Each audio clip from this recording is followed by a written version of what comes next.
प्यारे विद्यार्थियों, circle point YouTube channel पर आप सबों का स्वागत है। मैं चक्रवर्ती जीके जेएस के श्रृंखला में फिर आप लोगों को एक बार स्वागत कर रहा हूं। आज हम लोग आपके सामने ऑब्जेक्टिव प्रश्न के साथ हैं, 20 प्रश्नों के ऑब्जेक्टिव के साथ, ठीक है ना। और हम लोग आज का पहला प्रश्न देख रहे हैं कि फोटोग्राफी में फिक्सर के रूप में प्रयोग होता है। फोटोग्राफी में फिक्सर के रूप में किसका प्रयोग करेंगे? तो सोडियम थायोसल्फेट का प्रयोग करेंगे, ठीक है ना। कहेगा कि फोटोग्राफी में फिक्सर के रूप में किसका प्रयोग करेंगे? तो सोडियम थायोसल्फेट का। प्रकाश का रंग निश्चित किया जाता है किसके द्वारा? तरंगदैर्घ्य के द्वारा। पूछेगा कि प्रकाश का रंग किसके द्वारा निश्चित होगा? तो तरंगदैर्घ्य के द्वारा। पारा का हिमांक बिंदु पूछेगा, मतलब पारा जमता कितना पर है? तो -39 डिग्री सेल्सियस, ठीक है ना। अब पूछेगा कि पारा खौलेगा, उबलेगा कितना पर? तो 370 डिग्री के आसपास। ध्यान दीजिएगा, 370 डिग्री के आसपास ये उबलना चालू कर देता है।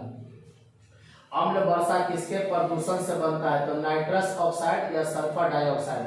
अम्ल वर्षा का कारण क्या होगा? नाइट्रस ऑक्साइड या नाइट्रस ऑक्साइड और सल्फर डाइऑक्साइड दोनों के कारण। विद्युत केतली में किस विधि द्वारा पानी गर्म होता है? तो ध्यान दीजिएगा, विद्युत केतली लगा दिया है तो पानी गर्म होने का विधि हो जाएगा चालन। क्यों? क्योंकि विद्युत केतली है तो केतली में जो धातु का बना होता है, धातु में उष्मा का जो संचरण होगा वो चालन विधि से। ध्यान दीजिएगा, जितना भी धातु है उसमें उष्मा का संचरण चालन विधि से। जितना भी प्रकार का द्रव और गैस होगा उसमें हो जाएगा संवहन विधि से। और जिसमें कोई माध्यम काम नहीं करता वो विकिरण विधि से। जैसे ठंडा के दिनों में कहीं पर आलाप जल रहा है और आप थोड़ा दूरी पर है और आपको उष्मा मिलता है, ये विकिरण विधि से। सूर्य की उष्मा जो मिलती है हम लोगों को, विकिरण विधि से। चालन विधि में याद रखेंगे ठोस भाग लेगा और अपवाद में पारा याद रखेगा, ये चालन विधि से। जंग किसका उदाहरण होगा? यौगिक का। जंग किसका उदाहरण है? यौगिक का। और लोहा पर जंग लगेगा तब भार बढ़ जाएगा, जंग लगेगा तब भार क्या हो जाएगा? बढ़ जाएगा। बर्फ जल पर तैरती है, क्यों?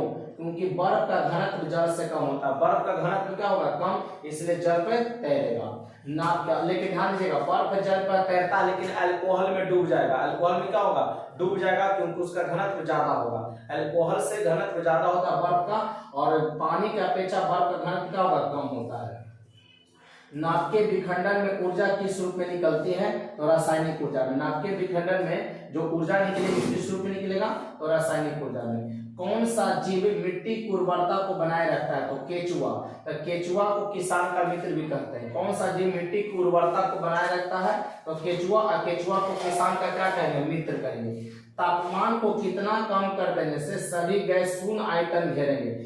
करा कि तापमान को कितना कम कर दीजिएगा तो सभी गैस शून्य आयतन घेर लेगा। तो -273 डिग्री सेल्सियस, इसको परम शून्य ताप भी कहते हैं। मतलब किसी भी वस्तु का टेम्परेचर इससे नीचे नहीं जा सकता है। तो -273 डिग्री सेल्सियस याद रखिएगा। चापचरकूट त्योहार किस राज्य में मनाया जाता है? तो मिजोरम में। चापचरकूट त्योहार किस राज्य में मनाया जाता है? मिजोरम में। देखेंगे एसएससी की परीक्षाओं में कई बार एग्जाम में पूछा जा चुका है। दादा साहेब फाल्के पुरस्कार में कितना पुरस्कार राशि मिलेगा? तो 10 लाख रुपया नगद मिलता है। दादा साहेब जो पुरस्कार फिल्म के क्षेत्र में दिया जाता है, कितना राशि मिलेगा? 10 लाख रुपया। और दादा साहेब फाल्के का पुरस्कार का शुरुआत पूछेगा तो 1969 ईस्वी से। 1969 ईस्वी से। श्रीमद शंकर देव की शास्त्रीय नृत्य से संबंधित है। श्रीमद शंकर देव का संबंध सत्रिया से होगा। किस नृत्य से होगा? सत्रिया। और सत्रिया किस राज्य का शास्त्रीय नृत्य है? तो असम का। सत्रिया किस राज्य का? तो असम का याद रखेंगे। संविधान के किस भाग को मैग्ना कार्टा का संज्ञा दिया गया?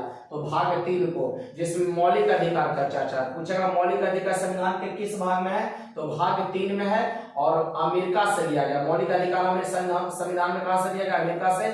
और भारतीय नागरिक को 6 प्रकार का मौलिक अधिकार दिया गया है। नीरज चोपड़ा ने टोक्यो ओलंपिक 2020 में जो गोल्ड मेडल जीता था भाला फेंकने में, ठीक है ना, इसको थ्रो भी कहते हैं, ठीक है ना। नीरज चोपड़ा ने टोक्यो ओलंपिक में 2020 में जो भाला फेंक में गोल्ड मेडल जीता, तो कितना मीटर भाला फेंका था? तो याद रखेंगे 87.58 मीटर। 87.58 मीटर। राष्ट्रीय स्तर पर कौन सी एजेंसी खिलाड़ियों में डोपिंग टेस्ट करती है? डोपिंग टेस्ट, कोई नशा वगैरह तो आप नहीं किए, उसका टेस्ट नाडा करेगा। कौन करेगा? नाडा। नेशनल एजेंसी डोपिंग एजेंसी होता है, ठीक है ना। नेशनल एजेंसी डोपिंग एजेंसी होगा, ठीक है, इसका फुल फॉर्म।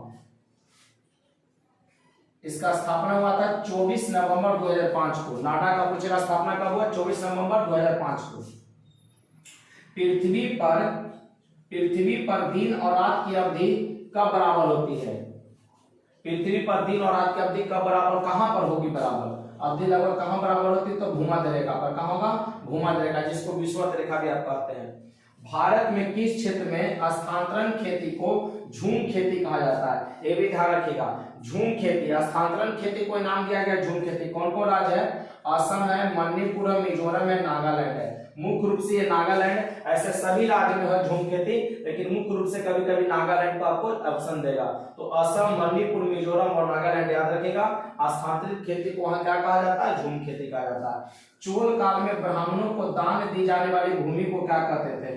चोल काल में जो ब्राह्मणों को भूमि दान देते थे उसको क्या कहते थे?